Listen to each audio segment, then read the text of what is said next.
이어서 강진이 발생한 대만으로 가보겠습니다. 사흘째 구조 작업이 이어지면서 9명이 가족품으로 돌아올 수 있었지만 매몰된 사람, 고립된 사람 여전히 많습니다. 또 여진이 잇따르면서 구조가 쉽지 않은 상황입니다. 현장에 나가 있는 이도성 특파원 연결하겠습니다.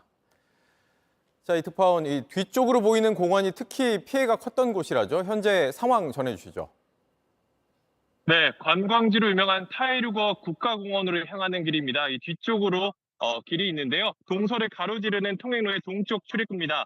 문 옆으로는 지진 당시 떨어진 바위들이 지금도 그대로 남아 있습니다. 구조자들은 이 길을 통해서 구조본부로 이송됐습니다. 구조대는 바위와 흙더미로 파묻힌 산길을 뛰어넘고 뚫어내면서 구조 동선을 확보하고 있습니다. 오늘 주치동굴에서만 9명이 구조됐고 수백 명이 갇혔던 이 공원 내 한 호텔에서도 연달아 사람들이 빠져나오고 있습니다. 현장 상황을 고려해 헬기와 차량을 모두 동원하고 있습니다. 한 생존자의 이야기 들어보시죠. 全部都是灰尘石头这样掉下来的，看不到路啊，就一个一个被打到，啊，有一个是刚才去整理那个是，他是走下来的时候扭到脚。 네, 지금 잘 보이지는 않지만 뒤쪽에 있는 길의 철문이 조금 전 막 닫혔습니다. 구조 작업이 오늘은 끝났다고 하는데요. 날이 어두워지고 있고 위쪽에는 불빛도 없기 때문에 일단 구조 작업을 마친 뒤에 내일 오전 5시부터 시작한다고 합니다. 안타까운 소식도 계속 이어지고 있습니다. 샤카당 지역에서는 남녀 한 쌍이 숨진 채 발견됐습니다. 그래서 이번 지진으로 인한 사망자는 모두 12명으로 늘어났습니다. 대만 당국은 현지 시간으로 4시 반까지 부상자는 1,100여 명, 그리고 고립된 사람이 600여 명, 그리고 아직도 어디 있는지 찾지 못한 실종자가 10명 넘는 것으로 집계하고 있습니다. 네, 고립되고 매몰된 사람이 여전히 많네요. 그런데 여진이 문제잖아요. 오늘도 이어졌고. 네, 맞습니다. 현지 시각으로 오늘에만 벌써 규모 5.0이 넘는 지진이 3번이나 발생했습니다. 특히 오후 2시쯤 화련현에서 19km 정도 떨어진 해역에서 규모 5.4의 지진이 발생했는데요. 이 지진이 오늘 발생한 지진 가운데 가장 컸습니다. 저는 이 현장 근처에 있었지만 진동이 강하게 느껴져서 건물 밖으로 나와서 어떤 상황인지 확인을 할 정도였습니다.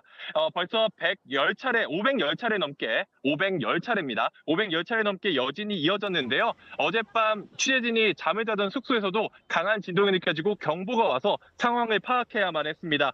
하루 종일 땅이 계속 흔들리면서 혹시 산사태가 일어나는 거 아닌지 현재도 주변을 둘러보면서 계속 취재를 이어가고 있습니다. 이곳에 있는 구조본부 관계자는 저희 취재진에게 규모 5.4 지진이 발생한 뒤에 낙석으로 샤카당으로 향하는 길 두 곳 가운데 한 곳이 막혔기 때문에 구조가 현재 어렵다라고 저희에게 말했습니다. 또 현재 비 예보가 있습니다. 현재도 비가 많이 내리고 있고 다음 주까지 쭉 비가 이어질 것으로 기상청이 예보하고 있어서 구조 작업이 상당히 어려운 상황입니다.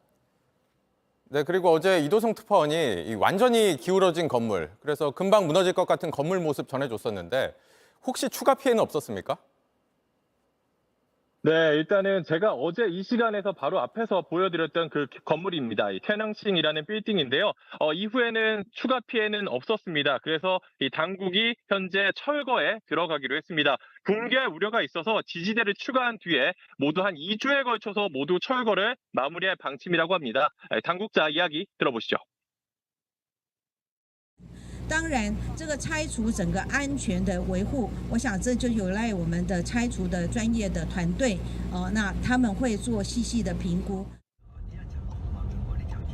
네, 한때 공장 가동을 멈췄던 반도체 제조업체 TSMC는 설비 복구율이 80%라고 했습니다. 그래서 일부 라인 재개는 시간이 걸린다라고 밝히기도 했습니다. 지진 피해 규모가 당초보다 예상보다 큰 게 아니냐, 이런 분석이 나오면서 반도체 수급의 차질을 우려하는 목소리도 계속해서 나오고 있습니다.